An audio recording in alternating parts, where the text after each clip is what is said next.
you guys, me and my Michael Jackson doll are here today. We're going to be talking about some of my favorite collector's items, but one from each era. This is actually the Hector Barjot 7 challenge. Stay tuned, you don't want to miss some of these items. I promise you, they're pretty good. You're now watching MJFANGIRL TV. Girl, you got to and touch the sky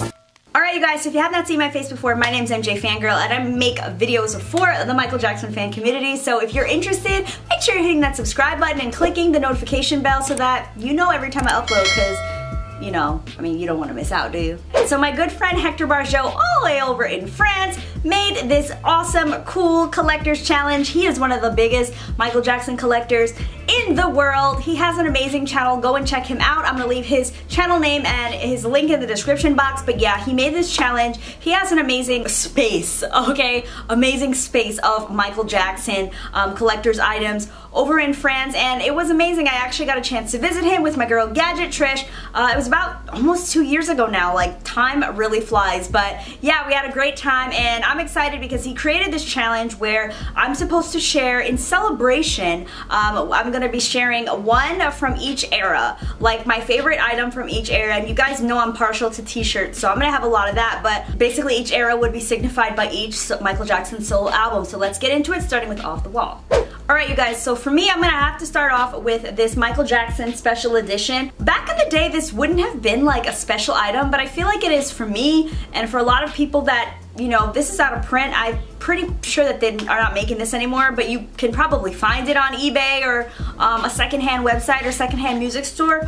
But I love this. This was my first really delve into the Michael Jackson creative process. If you didn't know, in 2001, I believe, yes, 2001, the Michael Jackson company, I was gonna say the estate, but that's not what it was because Michael Jackson was still here. Michael Jackson released special edition albums of his first 4 albums, Off the Wall, Thriller, Bad, and Dangerous. Dangerous didn't have any special tracks, but I think all of them were remastered, and Off the Wall to me was just so informative, and it had a lot of really cool stuff. There was a demo of Working Day and Night.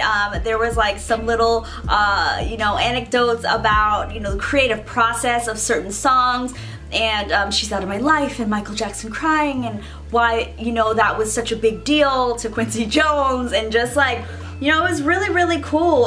It has actually, now I'm looking at it, 18 minutes of rare bonus footage, including Michael's original demo of Working Day and Night and Don't Stop Till You Get Enough. And you hear also some interviews with Quincy Jones and Rod Temperton. And no matter how, you know, you may feel about Quincy Jones here or there, I just think it's super valuable because you get to understand the creative process. And he was a producer of this and later 2 Michael Jackson albums after this, so it's super important to kind of hear his perspective and his take on things, especially since he was really, by that time already, a really seasoned music producer, a seasoned kind of already, I mean, I'm not going to say legend at that time, maybe he already was, I'm not sure, but he was pretty legendary already at that time, having worked with like Frank Sinatra and, you know, Ray Charles, and creating scores for movies and TV shows, and he was really, really up there in terms of his experience and his expertise. And so to hear him talk about Michael and to hear some of these demos honestly sound pretty darn good. So Michael Jackson put his foot into those tracks, and this is a perfect way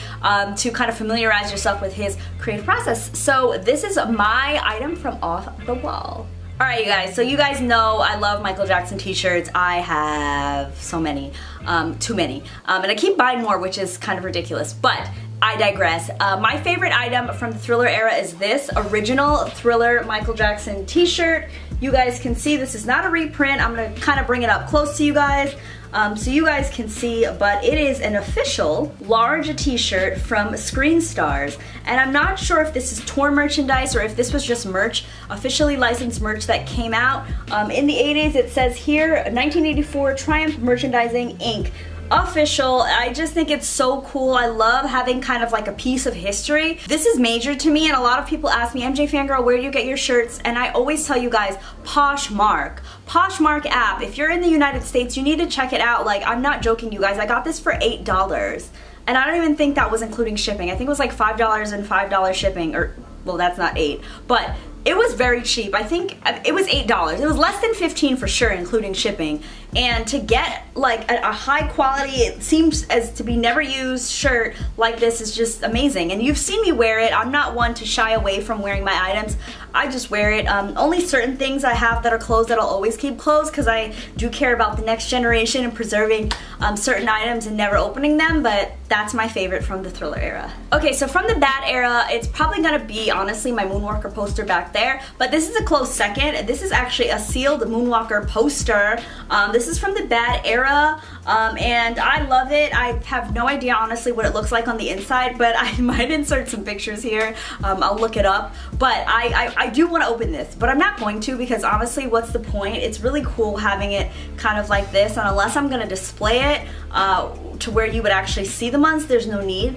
And it's funny because I love calendars, I love having them up, but I get so lazy buying a new one every year. That's why I haven't had one this year. It used to be, oh, it is still there, it's just not flipped a page. But yeah, Moonwalker calendar, this is just really cool. It was gifted to me. I like it. Right, so for my Dangerous era item, I'm gonna have my Michael Jackson Dangerous pop-up collector's album.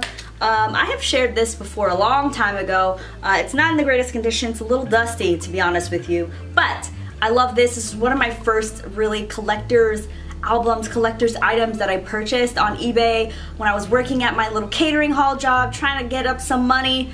You know, I finally opened up my own bank account, got my PayPal together, and this is one of the items that I bought. This was a limited edition, but it's really not that limited. I don't know how many were made.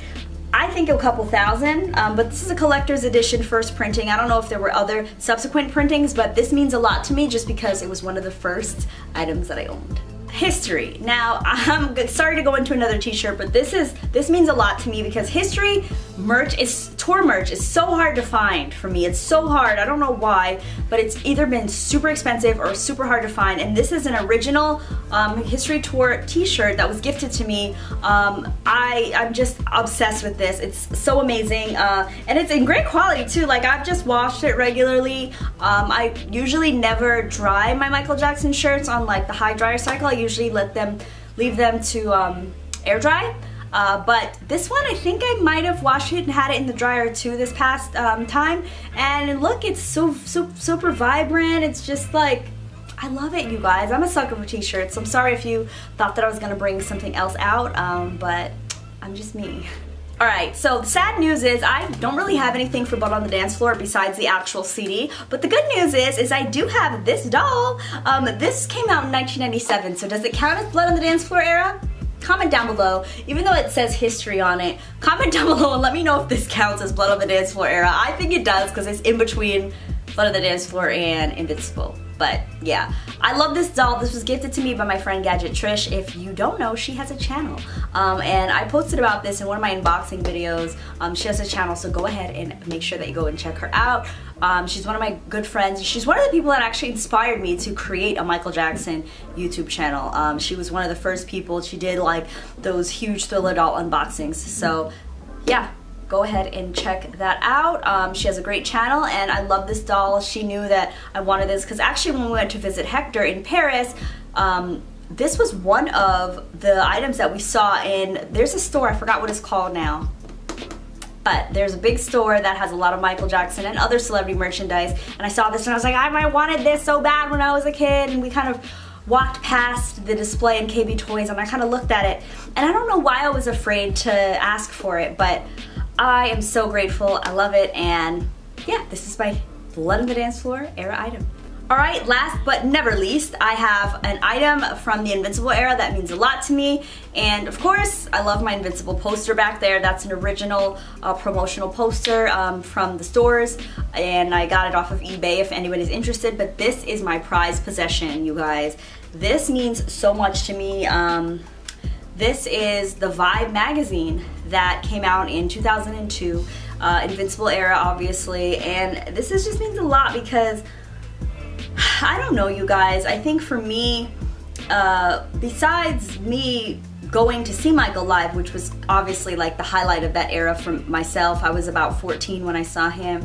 That was a highlight of the era, sure, but one of the other highlights was getting to experience the excitement of going out to the stores and buying merchandise and going out to the stores and surprisingly seeing Michael on the cover of something, looking forward to reading the interview inside and to hear what he was gonna say, and I just there's something about it, experiencing times like that I truly love. So amazing. I love this item, and yeah, that's my Invincible era item. Hope you guys enjoyed that, and make sure you're going over and checking out Hector's original collector's 7 challenge down below, and I'll see you guys next time. Bye.